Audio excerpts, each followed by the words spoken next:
We had multiple units out on the battlefield fighting the enemy. We had friendly Iraqi soldiers, we had U.S. Army soldiers and U.S. Marines, along with small elements of my SEAL team.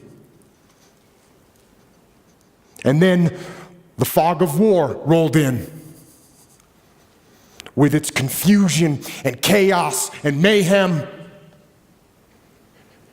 and with its gunfire and enemy attacks and screaming men and blood and death.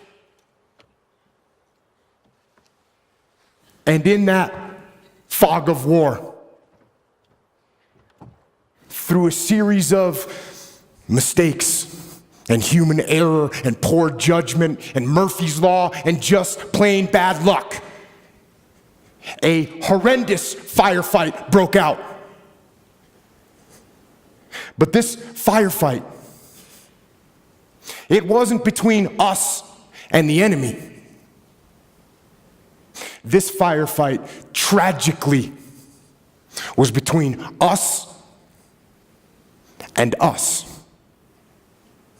Friendly forces against friendly forces. Fratricide. The mortal sin of combat. And the most horrific part of war. And when it was over, and the fog of war lifted, one friendly Iraqi soldier was dead, 2 more were wounded, one of my men was wounded, the rest of my SEALs were badly shaken. And it was only through a miracle that no one else was killed. And it was reported up the chain of command what had happened. That we had fought and wounded and killed each other. And when we got back to base, things didn't get much better. There was a message waiting for me from my commanding officer. And it said, shut down all operations. It said that the commanding officer, the master chief, and the investigating officer were inbound to my location. And they told me to prepare a debrief to explain exactly what had happened on the operation and what had gone wrong. Now, I knew what this meant. It meant that somebody had to pay.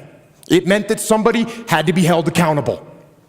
It meant that somebody had to get fired for what had happened. So, I began to prepare my debrief. And in it, I detailed every mistake that was made and who made it. And I pointed out every failure in the planning and the preparation and the execution in the operation. And I pointed out who was responsible for that failure.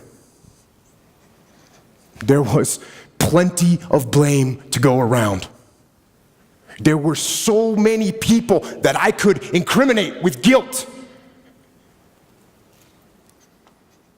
But something wasn't right. For some reason, I just couldn't put my finger on who was at fault and who specifically I should blame for what had happened. And I sat and I went over it again and again, and I struggled for an answer.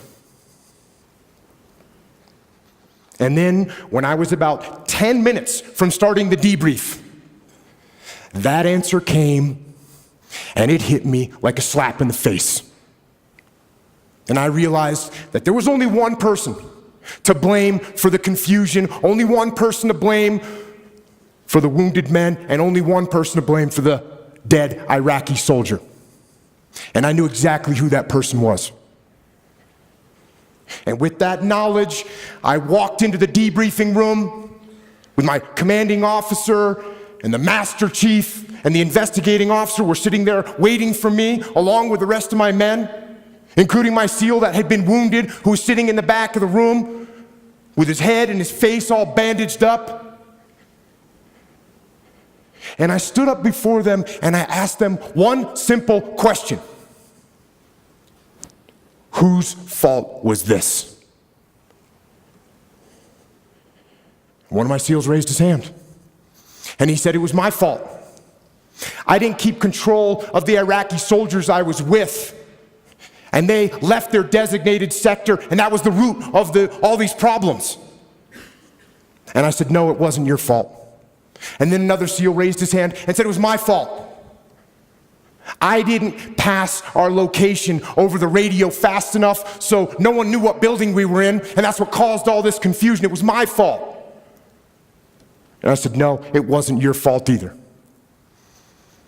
And then another SEAL raised his hand and he said, boss, this was my fault.